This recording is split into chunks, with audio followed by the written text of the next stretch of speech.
It's not a bad place to start a discussion like this by turning the clock back to 1944 and looking at the famous Bretton Woods agreements that were reached at a hotel in Bretton Woods in New Hampshire.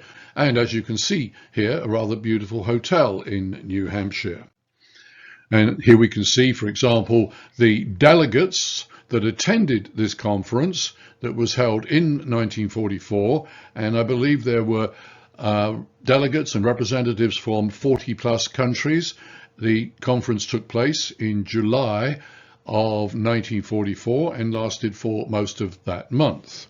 And the picture on the right side of the screen right now shows you two of the main protagonists at this particular conference in Bretton Woods. You can see John Maynard Keynes there, famous economist, and sitting beside him is Henry Morgenthau, who was the US Treasury Secretary at the time.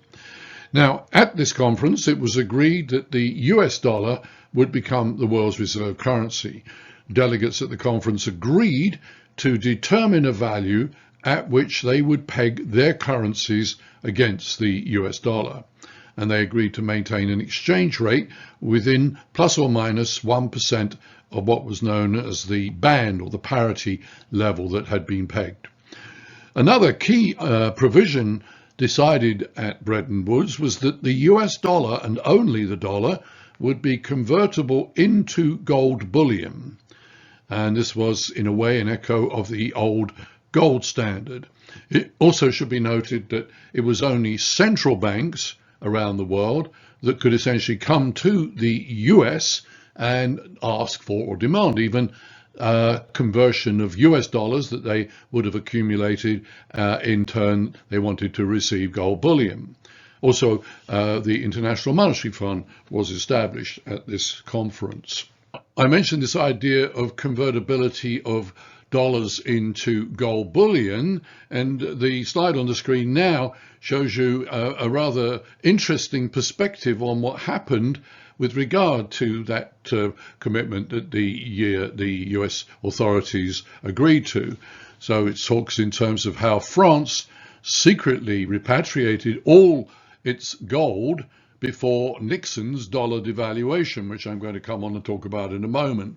And you can see the source here. I'm acknowledging the source of this rather interesting picture or graphic that was put together for this particular article. So it says that President de Gaulle, Charles de Gaulle of France, initiated a secret operation to repatriate more than 3,000 tons of gold reserves from the vaults of the Federal Reserve in New York and incidentally the Bank of England as well. De Gaulle feared that the American deficit in its balance of payments would rupture the Bretton Woods Agreement and lead to a devaluation of the dollar against gold.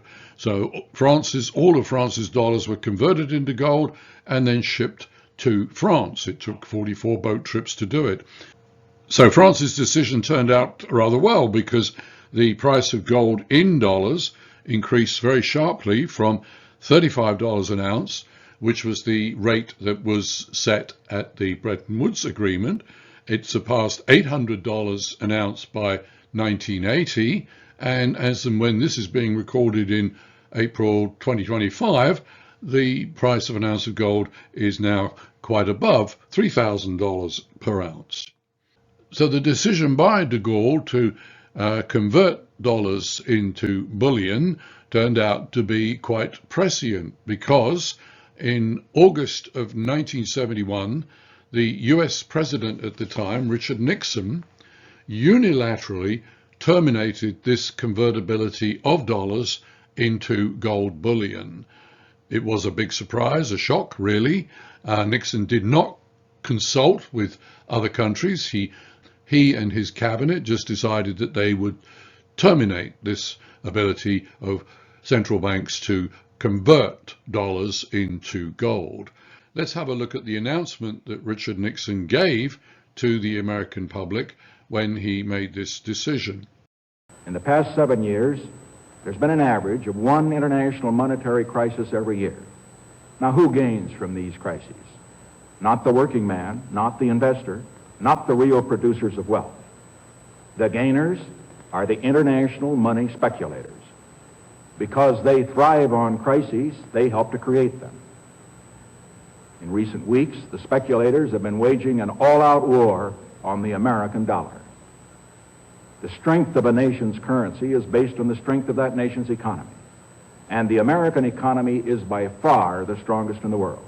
Accordingly, I have directed the Secretary of the Treasury to take the action necessary to defend the dollar against the speculators.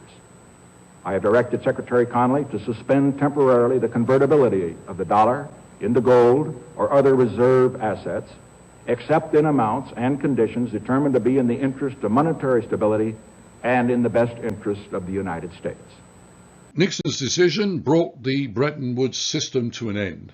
The US dollar, alongside all currencies, thereby became a purely fiat instrument, a term very much favored today by crypto enthusiasts who make the point that essentially central banks can create as much currency as they wish. They no longer and have not been constrained since 1971 by having to have any backing to that currency in the form of gold. The decision by Nixon brought about an era of floating exchange rates and also much higher level of variability in interest rates, financial assets. It could well be argued, as I have in a book, seeds for the modern age of financialization of markets had been sown. Just to give an example, interest rate FX futures were introduced to the Chicago Mercantile Exchange.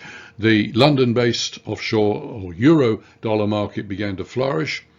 And some people have attributed the sustained rise in crude oil during the 1970s, at least in part, to the idea of severing the link between the dollar and gold. Financial risk management became far more challenging as a result of the decision by Richard Nixon. Or to get back to the idea of whether the US dollar is in danger of losing its status as the world reserve currency, you can see over on the right, this is a graphic that comes from the Federal Reserve and actually is echoed by research done by the Bank for International Settlement in Basel, which does a triennial survey of the foreign exchange market. And as you can see, the percentage share of the dollar in over-the-counter FX transactions is up here around 88%, I think is the actual number. Since there are always two sides to foreign exchange transactions, the various currency shares shown here would actually add up to 200%. Even taking that into account, in effect, about 85% of all OTC exchange transactions involve the US dollar. And as can be seen, the euro is around maybe 20% of such transactions. You can see very little really for the British pound, Japanese yen, and only just beginning in recent times is the greater use of, say, the Chinese currency. Let's put the discussion of de-dollarization into the context of tariffs and also think about it from the perspective of the United States balance of payments. President Trump has announced several times that he wants to decrease the deficit in the current account of the United States balance of payments, and has even suggested that he would like to see the current account in surplus with the rest of the world. But there are obviously significant consequences that would flow from that. A current account surplus would then translate into a capital account deficit for the United States. Fewer imports would mean fewer dollars going abroad. There would be less foreign cash available to buy US assets. This would lead to a net decline in net capital inflows, for example, reduced investments in US Treasury bonds and other financial assets. Fewer dollars circulating globally should thereby boost the value of the US dollar, which would mean that US exports would become relatively more expensive and imports coming from the rest of the world relatively cheaper. And then one could argue that this undermines the supposed benefits from tariffs. Just two things that I think would be worth monitoring, keeping a close eye on in coming months and years. as to whether or not de-dollarization is going to become the problem that some commentators believe, I'm going to suggest a couple of items. There's many more, but here's a couple to think about. Now, this comes from the Federal Reserve, and as we can see, this was published here in March 25 and is as of the end of 2024. What it shows is the Treasury securities held by foreign official institutions, such as central banks, for example.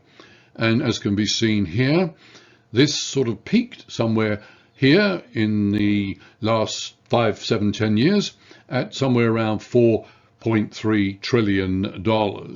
But as of the end of 2024, this had come down now below $4 trillion, and it would be worth monitoring this, perhaps the significance of this inflection point right here.